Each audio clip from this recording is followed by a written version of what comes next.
자, 이번 주말 정말 빅매치입니다. 일단 리버풀은 기분 좋게 챔피언스리그 결승에 진출을 했고, 토트넘은 이게 안필드 원정이라서 쉽진 않지만 4위 경쟁은 끝까지 해봐야 되는 상황에서 그렇죠. 만약에 이 경기 지고 그러면 북런던 더비에서 은근 힘이 빠질 수도 있단 말이에요. 만약에 이 경기 지고 아스날이 리즈를 잡는다면 북런던 더비 앞두고 뭔가 확실하게 기세를 타기가 힘들어지긴 하죠. 북런던 더비를 통해서 확실하게 역전하는 그림을 그리는 게 토트넘의 방향인데, 그러니까 그러려면 안필드 승리가 당연히 필요하고요. 여기서 아스날이 만약에 뭐 리즈에게 고꾸라진다 그러면 토트넘 입장에선 오히려 북런던 더비가 차이를 벌릴 수 있는 장이 될 수도 있겠죠. 맞습니다. 어떤 경우의 수를 계산하건 안필드에서는 무조건 이겨야 된다라는 게 토트넘한테는 계산이 됩니다.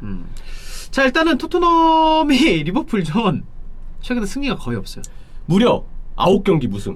네, 리버풀전 9경기 무승이고요. 안필드 원정은 3연패. 모두 1대2의 패배였고, 생각보다 스코어 차는 안 났다. 근데 막 피르미누에게 추가 시간에 실점을 하고 막 이런 일들이 많았어요. 어쨌든 결과를 내는 쪽은 항상 리버풀이었다.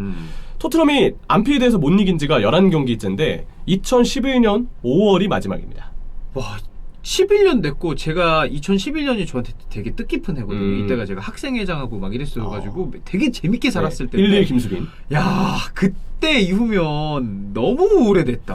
그쵸. 벌써 12년이 지났고요. 네. 11경기 무승. 이제 과연 안필드에서의 징크스를 토트넘이 깰 것인지 여부가 궁금해집니다. 클롭과 토트넘의 상대 전적은 그래서 아주 압도적인데 9승 5무 1패.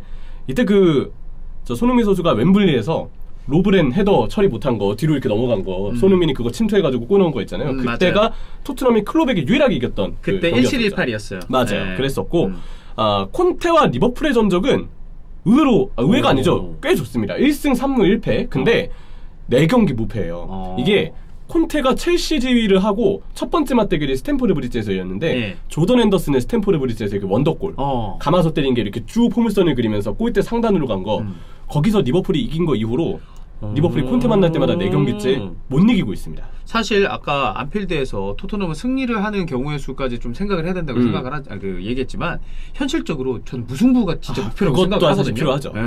근데 콘테 감독만 믿어봐야 될 것 같아요. 콘테가 리버풀에게 꽤 강하기 때문에 1승 3무 1패 이렇게 일단 지금까지의 전적이 찍혔습니다.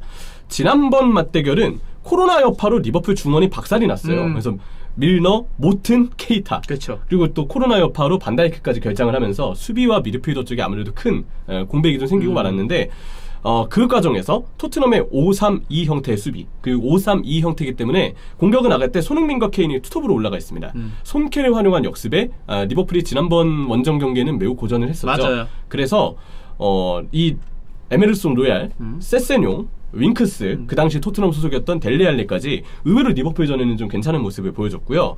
리버풀의 경우는 알리송이 그래도 위기 상황마다 미쳐 날뛰었지만 딱 그 두 번째 손흥민에게 실점을 할 때 그때만 나오는 타이밍에 실수가 좀 있어서 결국은 실점의 빌미가 되는 아쉬움이 좀 있기도 했었습니다. 그러니까 저는 그렇게 생각해요. 로얄, 세세뇽, 윙크스, 알리가 그냥 괜찮은 모습 보여줬던 거에 있어서 리버풀 중원이 밀러, 모트, 케이타가 나왔기 때문이 또 되게 크다고 생각을 하고, 사실 난국이었죠. 이 경기 돌이켜보잖아요. 네. 손흥민 선수가 이날 컨디션이 좀 더 좋았다면 더 손흥민 선수가 골 넣어서 좀 토트넘이 잡을 뻔도 했다고 생각을 해요. 그럴 수도 있다고 봐요. 왜 결정력이 조금 안 따랐던 게 그날은 손흥민 선수가 있었거든요. 결정력은 좀 아쉬웠어요.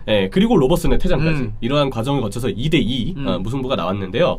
이때에 비하면 두 팀 모두 달라진 게 꽤 많습니다. 그쵸. 일단 토트넘도 아까 리버풀 중원이 박살났다 얘기했었는데 이때 토트넘의 중원도 마찬가지였어요. 코로나 여파로 인한 선수들의 컨디션 저하는 토트넘도 마찬가지였기 때문에 보면 당시 은돔벨레, 윙크스, 알리의 중원이 구성됐습니다. 여기도 진짜 심각하다. 한수야.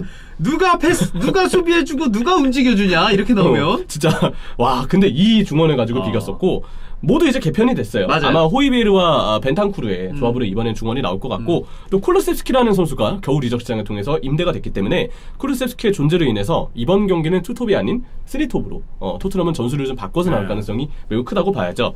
자, 리버풀의 달라진 점은 일단 코로나 이슈 때문에 빠졌던 당시 중원 조합은 모두 뛸 겁니다. 티아고, 파비뉴, 핸더슨 혹은 이제 케이타가 뛸 텐데 케이타가 비아레전이 좋지 않았기 때문에 핸더슨이 아마 들어올 것 같아요. 그리고 여기에 더해서 주요 선수 중에 이제 피르미노를 제외하면 부상 이슈가 없습니다. 그쵸. 그래서 반다이크도 당연히 선발로 나올 가능성이 매우 농후하고 지금 선수들 보면 거의 풀핏이에요. 네, 푸이전력으로 뛸 수 네. 있다는 점에서 몇몇 선수들의 체력적인 변수는 좀 고려를 해야 되겠지만 적어도 지난 맞대결 때보단 리버풀은 전력을 갖추고 나올 것이다. 로보가 이제는 지치지 않을까. 그럼 치미카스가 나오면 되는데 그러니까. 다행히 치미카스로 나오면 꽤 잘합니다. 아놀드 대신에 고메즈가 나온다? 뭐 고메즈가 뉴캐슬전에도 그랬듯 잘합니다. 근데 이번에 왠지 아놀드가 나올 것 같긴 해요. 자, 이제 전술적인 예. 관전 포인트로 넘어가야 되는데 일단 토트넘의 변수는 레스터전에 승리하긴 했지만 아직 의문이 남는 경기력입니다. 주로 이제 백스리에 3명, 중앙 미드필더 2명, 3-2 형태로 빌드업을 진행을 하는데요. 레스터전의 변화가 좀 있었던 포인트는 백스리 중에 스토퍼가 일단 전진을 하고요. 네. 스토퍼가 한쪽 측면에서 전진을 하기 때문에 윙백의 빌드업 부담이 줄어듭니다. 그렇죠. 스토퍼 한 명이 측면으로 빠져서 높게 전진을 하니까 마치 이 선수가 풀백처럼 기능을 하게 되고 측면 빌드업에 있어서 스토퍼의 역할이 중요해지는 만큼 윙백의 단점이 조금이나마 최소화가 됐어요. 그래서 좀 팀 전진이 이루어졌는데 그런데 결국 하프라인을 넘어서 측면 쪽이 공격 전개를 하려면 결국은 윙백이 관여가 돼야 되거든요. 근데 그 윙백이 노얄과 세세뇨. 아이고야. 네.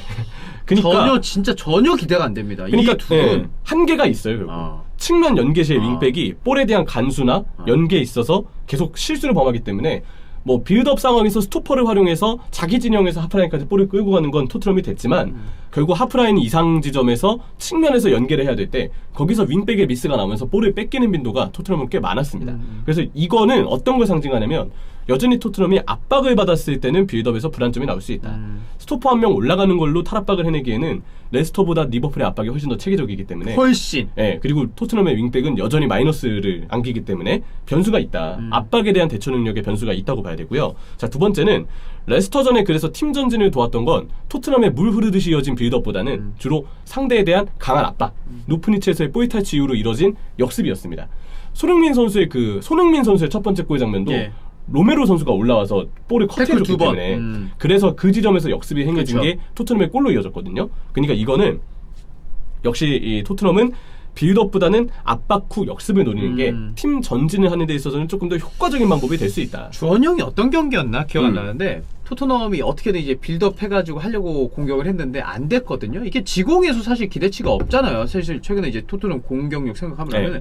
그러면 오히려 차라리 뺏긴 이후에 자기네들이 내려앉았을 때 뺏는 게 오히려 토트넘한테는 기회가 되는 거라고 카운터 딱 치는 얘기했거든요. 거. 네, 근데 모든 팀들이 다 토트넘의 카운터 허용하진 않잖아요. 그러니까요. 너네도 안 올라와? 그럼 우리도 안 올라올게. 이럴 때는 또 그런 밀집 수비를 대항하기 위한 토트넘의 추가 보강이 필요한 거죠. 그리고 아까 로메로가 끊어내는 모습 얘기했지만 리버풀 선수들이 그렇게 레스터 선수들처럼 쉽게 공을 뺏기는 선수들이 아닙니다. 그렇죠. 네. 그리고 압박을 할 때는 뭐 로메로의 어떤 전진, 스토퍼의 전진도 그렇지만 벤탄쿠르도 압박을 꽤 잘합니다. 이 선수 활동량이 역시 좋은 선수잖아요. 근데 이렇게 스토퍼와 중앙 미드필더가 올라온다 해도 리버풀을 상대로 오히려 올라왔다가 독이 되는 경우가 발생할 수도 아니 있어요. 파비뉴랑 티아고가 공을 뺏길 것 같지 않아. 그리고 오히려 그들은 이 토트넘 선수들이 올라오는 뒷공간을 역으로 노리겠죠. 그러니까요. 그러면 오히려 발빠른 리버풀의 3톱이 토트넘의 뒷공간을 노릴 가능성 혹은 이게 제대로 먹힐 가능성이 크다. 그러니까 토트넘 입장에서는 역시 압박을 한다면 밸런스 유지가 레스터전만큼 잘 될 것이냐. 근데 이에 대해서는 좀 의문부호가 남는 게 사실입니다. 압박 전술의 어떤 리스크를 감수할 필요가 있고요. 세 번째 관전 포인트는 역시 지난번 맞대결처럼 선수비 후역습으로 나설 가능성이 있어요. 저는 현실적으로 이게 맞을 것 같아요. 네, 압박을 한다면 밸런스 문제가 결국 안 돼. 무조건 토트넘에게 따라올 거기 때문에 아마 지난번 맞대결처럼 선수비 5백으로 쭉 잠그고 그리고 난 다음에 역습을 하는 방식으로 나갈 가능성이 역시 좀 커 보이죠. 그러면 약간 맨시티전 생각나네요. 맞아요. 딱 맨시티전과 같이 또 쿨리셉스키도 선발로 나올 거기 때문에 그러면 5-2-3 혹은 5-4-1의 형태로 똑같이 맨시티전과 비슷한 그림을 그릴 수도 있습니다. 그래서 관전 포인트 세 번째는 라인을 내린 다음에 선수비 후역습으로 갈 것인가. 이것 또한 좀 살필 필요가 있고요.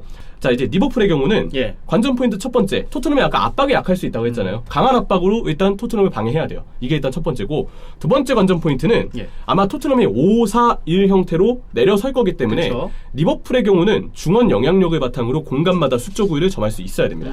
이 부분에 있어서의 내용은 무엇이냐? 일단 중원에서 확실하게 간수가 돼야 되고요. 또 5-4-1 형태로 상대가 한쪽으로 쏘였을 때 반대쪽으로의 빠른 전환이 되어야 됩니다.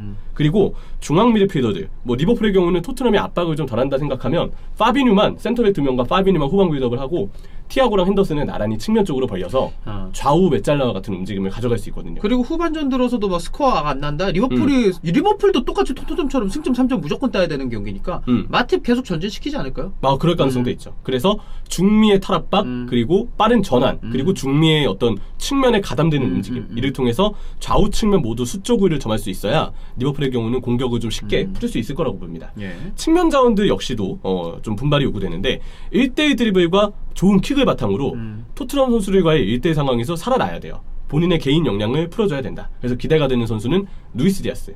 비아레알전도 그랬듯 측면을 파괴할 때는 정말 좋은 옵션이거든요. 그쵸. 루이스 디아스랑 최근 폼이 좋은 사디오 마네.